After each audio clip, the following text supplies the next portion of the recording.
नमस्कार, प्रादेशिक समाचार के साथ में यानमता सिंह।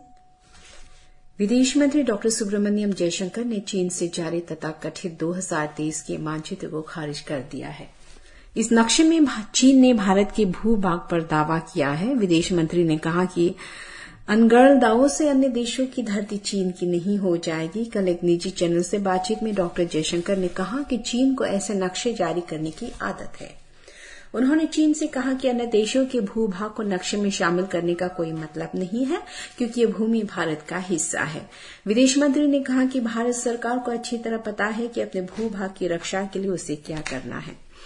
भारत ने इस नक्शे को लेकर कूटनीतिक माध्यमों से चीन से विरोध दर्ज किया है। मीडिया के सवालों के जवाब में विदेश मंत्रालय के प्रवक्ता अरिंदम बागची ने कल कहा कि भारत ने इन सभी दावों को खारिज कर दिया है, क्योंकि ये निराधार है। उन्होंने कहा कि चीन की इन हरकतों से सीमा मुद्दे का समाधान ढूंढना और जटिल हो जाएगा। राज्यपाल लेफ्टिनेंट जनरल के.टी. पटनायक ने वाइब्रेंट विलेज पहल के तहत जायांग बगांग गांव में कल सरकार आपके द्वार कार्यक्रम में हिस्सा लिया। कार्यक्रम से 1018 ग्रामीण लाभान्वित हुए।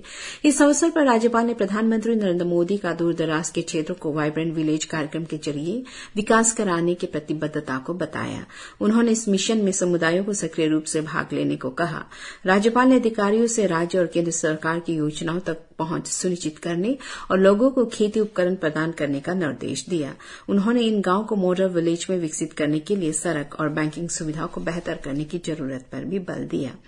वहीं कैंसर, तपेदिक और ड्रग एडिक्शन पर गहरी चिंता जताते हुए उन्होंने स्थानीय लीडरों, समुदायों और अभिभावकों से मामलों का सामना करने में सहयोग की अपील की।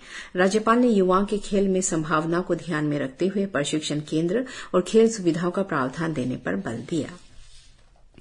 अरुणाचल प्रदेश कृषि विभाग ने ईटानगर के डीके कन्वेंशन हॉल में 2 दिवसीय राज्य स्तरीय बाजरा मेला 2023 का आयोजन किया। अरुणाचल प्रदेश के कृषि मंत्री तागे ताकी ने 2 दिवसीय बाजरा मेले का उद्घाटन किया।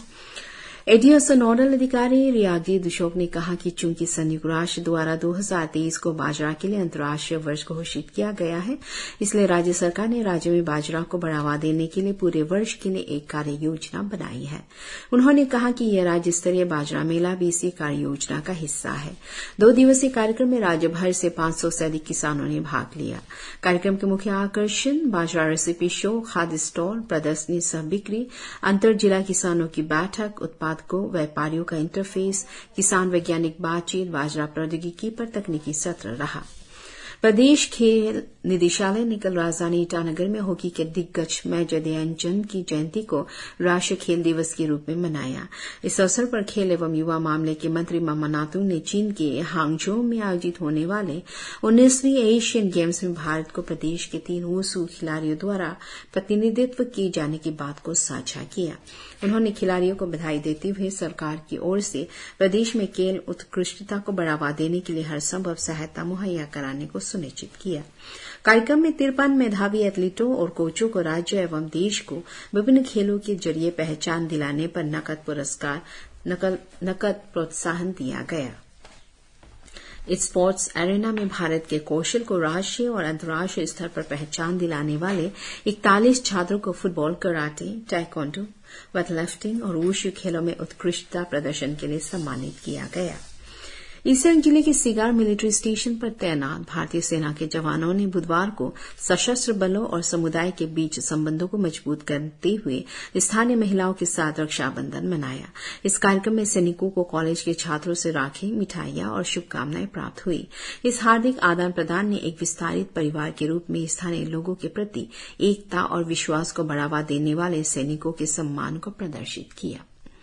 केंद्र सरकार ने सभी उपभोक्ताओं के लिए घरेलू एलपीजी सिलेंडर की कीमत में 200 रुपये प्रति सिलेंडर की कटौती करने का फैसला किया है। नई दिल्ली में केंद्रीय कैबिनेट की बैठक में इस संबंध में फैसला लिया गया। केंद्रीय सूचना और प्रसारण मंत्री अनुराग सिंह ठाकुर ने मीडिया को जानकारी देते हुए कहा, यह कटौती प्रधानमंत्री उज्ज्वला योजना के तहत परिवारों को प्रति सिलेंडर 200 रुपये की मौजूदा लक्षित सब्सिडी के अतिरिक्त है, जो जारी रहेगी।